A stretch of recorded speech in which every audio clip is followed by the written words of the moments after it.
time to get ready for school. Let's go. As the sun rises every weekday morning, more than 400 Kansas City children wake up, get dressed, and start their journey to Operation Breakthrough. Okay, let me zip your coat. Give me a kiss. You gonna have a good day, beautiful? Okay. Let's go.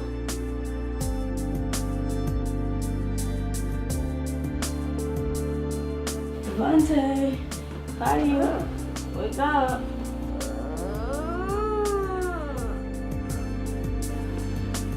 We don't live in the best neighborhood, so the boys sleep in my room with me. The first year that we moved into our building, there was a shootout and one of my front windows got shot out.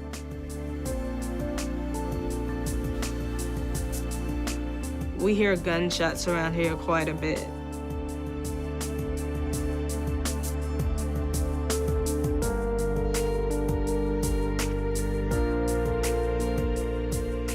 It's rough being a single parent. I didn't know how to act when the baby started crying. I never thought of me being at home, pushing a stroller. But I go out the door every day, getting them to school and daycare.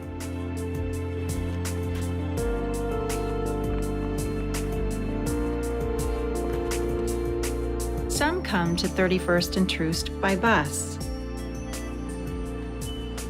Some walk here. Come on, over here. Some come by car. The children's parents are on their way to work, to school, or another day of knocking on doors looking for jobs. The families that bring their children here are the most amazing people I've ever met. They try so hard, and they want the best for their kids, just like everybody else does. But when you're struggling with poverty, it's very difficult to provide the things your children need. More than 80% raise their children on less than $15,000 a year. 1 in 4 children is homeless or in foster care. You cannot educate a kid that's hungry. You cannot educate a kid that didn't have anywhere to stay the night before. There are so many barriers set up. But every day in this building, we're trying to give every child the tools they need to succeed.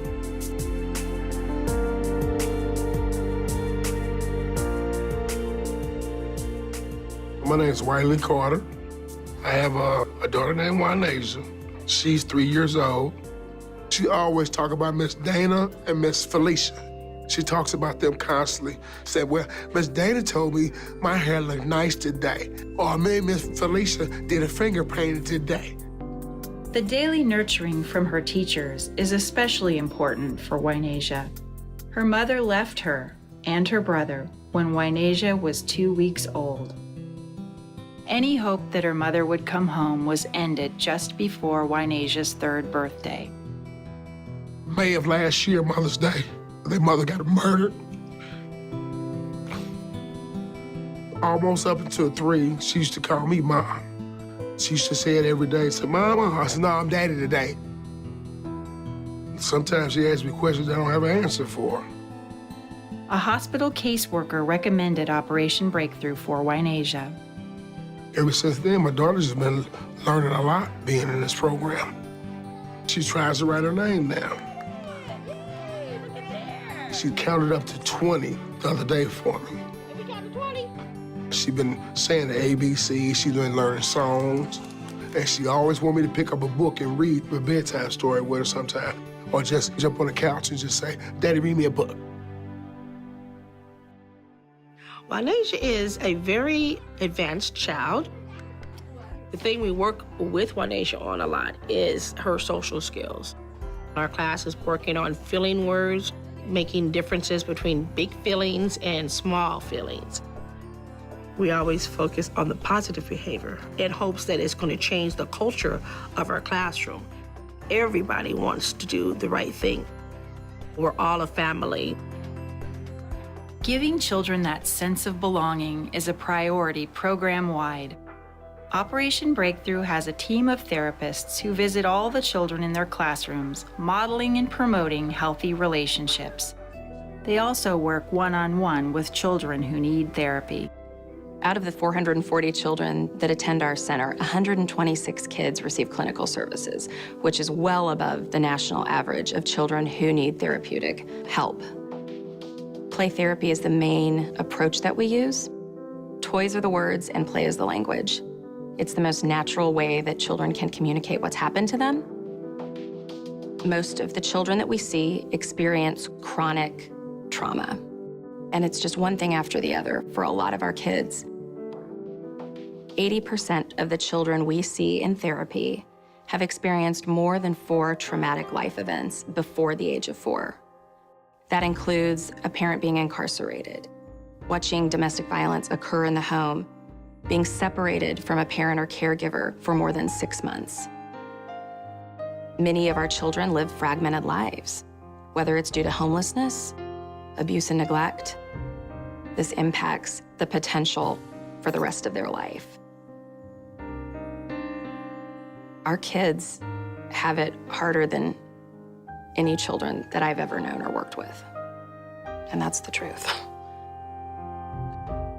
But if we are able to get in at an early age and provide intervention and treatment, there really is a chance for these kids. And we've got kids 0 to 5, 0 to 12, and that window of time is here. It's right here. Brianna is 4 years old. Alcohol abuse caused a crisis in her family when she was a baby. But today, her teacher describes her as a well-adjusted child. She's even been chosen to attend play therapy sessions with other children to help them practice social skills. Brianna, she is a socialite. She loves to be around people, and she loves Operation Breakthrough. Brianna and her 3-year-old sister Malia are in the same class.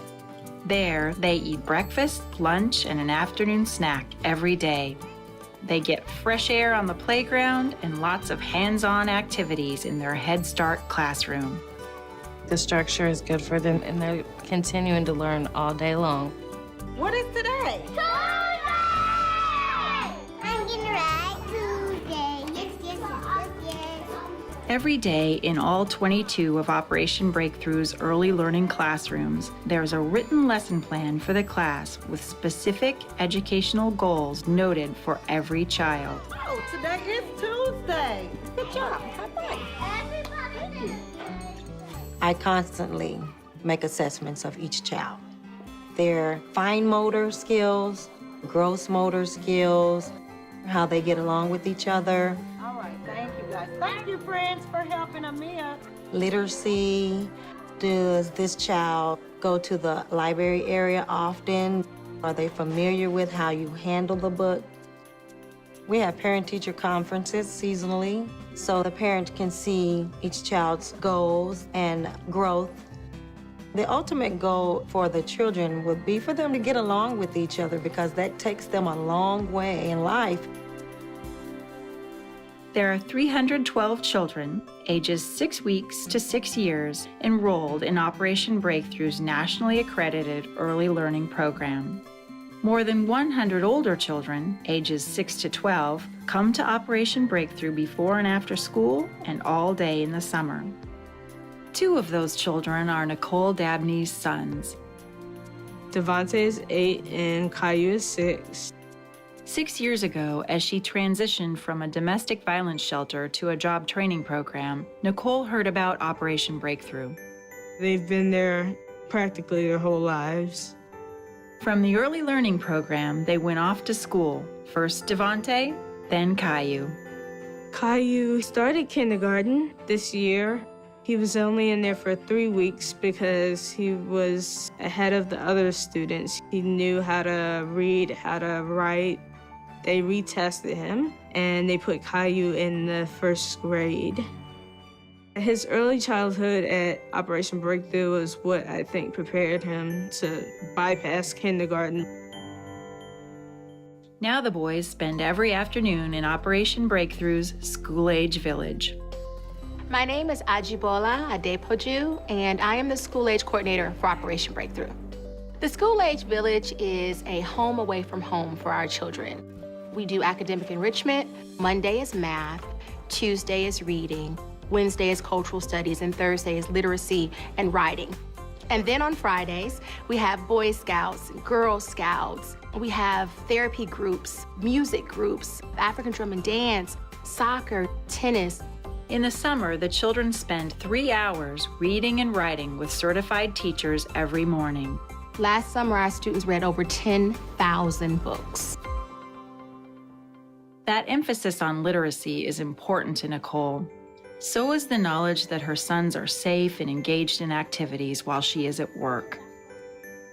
Nicole grew up in the Bronx. She came to Kansas City with the boy's father. Although the marriage ended, Nicole decided to stay here. I have no family here. It's just me, Devontae, and Caillou.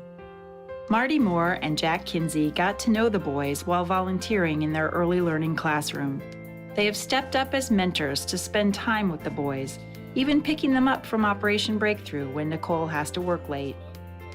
I'm very thankful to Operation Breakthrough for getting somebody else involved in my life. A couple of evenings a month, children and their parents are invited to stay for dinner and special activities. Family Jam Night is a favorite of Nicole and the boys. The music therapist organizes the whole thing. The boys love the drums because they make a lot of noise. We just pretty much jam out. The people at Operation Breakthrough, they help any way they can, like a family would. Because of the help they've given me, I was able to take the time, go to Job Corps, find a job, and try and make a better life for us. If Operation Breakthrough weren't there, there's no way that I could have done it. No way. There was times when I didn't have anything. The Operation Breakthrough, they helped us get back on our feet. Brianna and Malia get their medical care in the on-site Children's Mercy Clinic. Volunteer dentists take care of their teeth in the center's dental clinic. I don't have to pay anything for them to come to Operation Breakthrough, which is a blessing because I'm in school. All of Operation Breakthrough's services are free to the families. Government funding pays for about 35%. The rest depends on donations from the community. I couldn't have done any of this without Operation Breakthrough. It's not just a daycare. Operation Breakthrough been my backbone on a lot of things for me and my children. I did a little time, I was incarcerated. I haven't been in trouble since '96. During the day, I'm going out job seeking. And by me being an ex-felon, I haven't had any luck. Right now, I'm looking for stability. You know, I want to make sure my kids is all right. But it's gonna be all right. You know? I usually don't get this emotional, you know, but it's rough out here. But I'm happy, you know, as long as I got food at home and kids got clean clothes, this and that. We've got to have all the pieces there that make for success for children and put them all in place for these kids. And that's one thing about Operation Breakthrough. If my kids need anything to eat or some counseling or a caseworker, if I need toilet paper, a bus pass to get my kids back and forth here, they're willing to help if they got it. And I'm gonna keep on hanging in there. When Sister Creta and I started the center in 1971, we wanted to make sure that these children had opportunities every other child has and would be valued as much as every other child is valued, from the day they're born until they're through college and into their adult life. My hope and desire is for every child that enters our doors is for them to feel loved, for them to be empowered, and to know that anything is possible.